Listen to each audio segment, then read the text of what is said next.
Baka mananya nargonyo, orang enggak belanja dok. Model kak ini ibu balik besok sa balik. Besok kau sa balik, akhirnya mau balik. Lalu nanya. Harga plastik di Indonesia belakangan melonjak drastis, bahkan per April 2026. Kadang yang ditanya harga hari ini, dia beli besok, harga udah berubah lagi. Oh, berarti kenaikannya cepat, Bang? Ya. Kacau semuanya, kayak harga-harga, kayak barang-barang banyak yang kosong kan ya.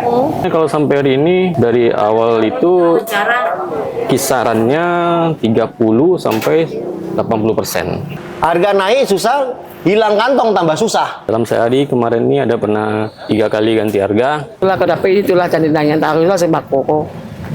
Tapi yo pak kecil tadi yo turun lah, nggak standar balik. Harapan dari kita sih, istilahnya kalau dari pemerintah itu selain plastik harga naik mungkin nggak apa, tapi produk yang lain diturunkan, Mbak.